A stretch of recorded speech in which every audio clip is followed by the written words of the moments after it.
Impact, c'est le podcast qui met à l'honneur les travaux de chercheuses et chercheurs du laboratoire de sciences sociales Pacte à Grenoble.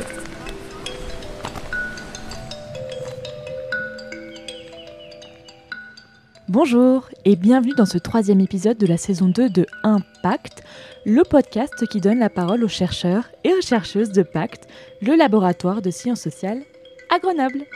Cette année, le cycle de conférences porte sur les conséquences de la crise de la Covid. 6 séminaires sont ouverts à toutes et à tous et sont proposés dans ce cadre jusqu'en juin 2021. Dans cette 2e saison, nous allons nous attacher à interroger les chercheurs et les chercheuses sur leurs recherches en moins d'1 quart d'heure pour que vous compreniez l'essentiel. Monica Stéphane, bonjour. Bonjour. Et merci beaucoup d'être avec nous aujourd'hui.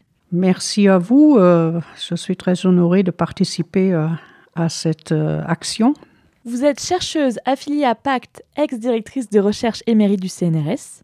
Dans le cadre de la crise sanitaire actuelle, vous avez été amenée à comparer les politiques de lutte contre la Covid au niveau international et plus particulièrement la réponse japonaise à la crise. Vous avez aussi mené une des premières analyses sur le système de politique de santé en France sur le sida. Alors c'est très peu commun pour une chercheuse de pouvoir vivre et d'étudier 2 pandémies dans sa carrière. Est-ce que vous pouvez nous raconter quelles sont les différences et les rapprochements entre ces 2 maladies ? Oui, merci. C'est très important de revenir sur le sida parce qu'il y avait des leçons à apprendre ou qu'on n'a peut-être pas appris. D'abord, le sida a frappé le gouvernement comme le Covid, totalement non préparé dans le monde entier. Il fallait tout inventer. Et on a eu un peu le même problème de manque. On manquait à l'époque des tests, des médicaments qu'on n'a eu que 15 ans plus tard. On n'a toujours pas de vaccin. Le Covid, maintenant, on a un vaccin, mais on n'a toujours pas de médicaments efficaces. On manquait du matériel à l'époque. On manquait donc le préservatif, qui avait mauvaise presse, on ne produisait plus, il n'y avait pas de stock. Il y a eu la judiciarisation avec le scandale des sangs contaminés. Là, on a déjà en cours des procédures à cause des masques. Alors, les différences sont nettes. Le sida était une maladie mortelle, mais seulement transmissible, pas infectieuse. Donc, elle restait plus limitée dans des groupes particulièrement à risque. Et ça a amené une politique de lutte contre les discriminations, donc une grande politique de solidarité, qu'on a mis aussi en œuvre avec le Covid, une aide économique aux gens, parce que cette maladie-là, elle est infectieuse et elle met à l'arrêt l'économie. Et donc, il faut soutenir les gens pour survivre. Si je devrais résumer un peu, dans les 2 cas, on a fait un effort de solidarité, donc de soutien aux victimes, financièrement, moralement, socialement, etc. C'était nécessaire.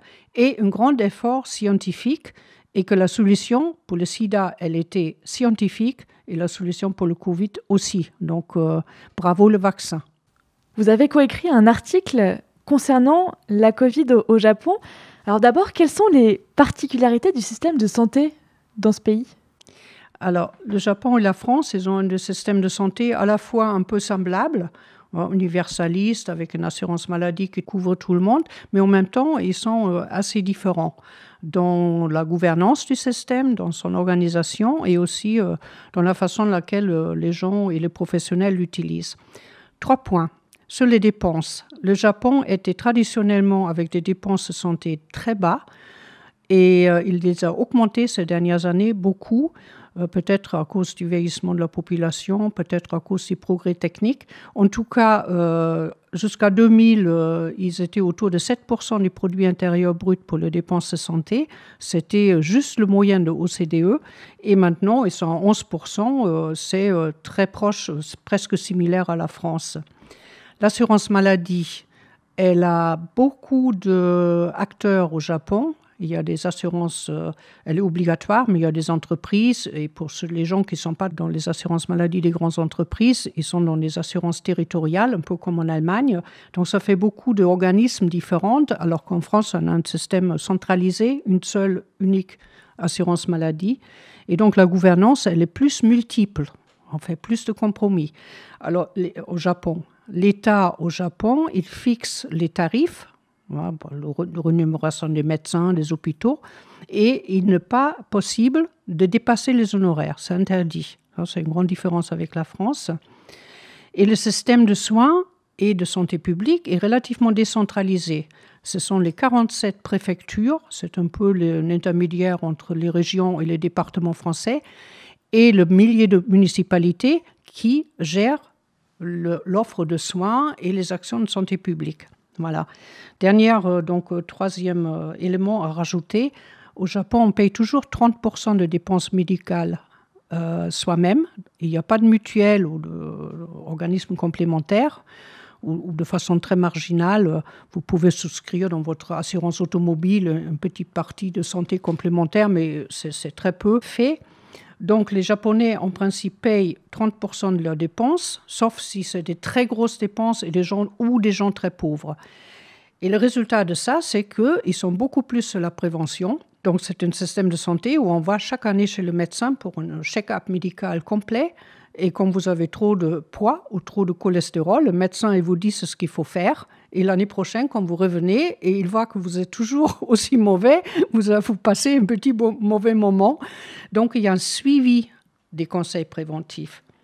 Et donc, pour résumer, par rapport à la France, je dirais le système de santé japonais est le plus décentralisé et les moins exclusivement axé sur l'hospitalier et la grande médecine technique. Elle est beaucoup, beaucoup plus axée sur la santé publique et la prévention. Comment est-ce que les autorités japonaises elles ont réagi face à cette crise ? Oui, d'abord, il faut dire peut-être qu'ils ont bien réussi à limiter l'épidémie parce qu'on a, pour 100 000 habitants, 6 morts de Covid, alors qu'en France, il y a 127. Ça fait 21 fois plus pour une population qui est plus âgée, en médiane de 5 ans. Alors, comment ils ont fait ? La Constitution japonaise interdit au gouvernement central d'empêcher les gens de bouger et de vaquer à leurs activités. Et donc, il n'y a pas de confinement obligatoire national au Japon, impossible légalement. Donc, ce sont les autorités locales qui peuvent prononcer des limitations s'ils sont justifiés. Et le gouvernement national, il invite les gens éventuellement à respecter des restrictions. Les Japonais étant très disciplinés, ils suivent ces règles, même s'ils ne sont pas obligatoires. Alors maintenant, concrètement, comment ils ont fait ? Alors, ils ont d'abord été très, très rapides et ils ont basé leur politique sur tester le plus possible les séropositifs. Et au début, ils les ont mis dans les hôpitaux spécialement réservés à ça, même sans symptômes. Et après, ils en avaient trop, ils ont mis dans les hôtels. Et après, ils ont accepté à domicile, mais on contrôle le domicile. Et ensuite, ils ont développé une théorie sur la situation à risque. La théorie est basée sur ce qu'on appelle les 3 C, Closed Spaces, des lieux fermés, Crowded Places, les places avec beaucoup de gens, et Close Contact, les contacts rapprochés. Donc, si vous êtes dans cette situation-là, il y a danger pour le Covid. Et ça, on a basé toute la politique et toute l'éducation là-dessus. Ensuite, la politique a été très basée sur cibler les clusters pour les empêcher de s'étendre.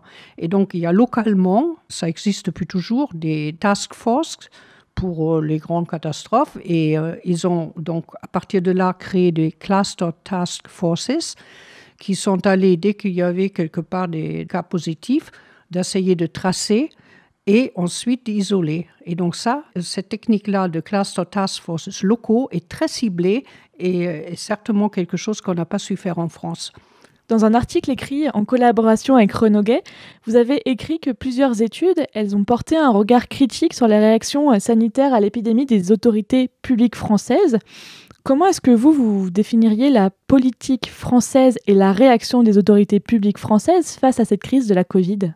Je dirais qu'elle est très française, c'est-à-dire très centralisée, et elle suit la structure institutionnelle du système de santé, c'est-à-dire très centrée sur le système de soins et notamment sur l'hôpital public. Donc on était, je pense, assez mal préparés. On a tiré des mauvaises leçons des épidémies antérieures, notamment de la grippe N1H1. C'est pour ça qu'on n'avait pas de masque.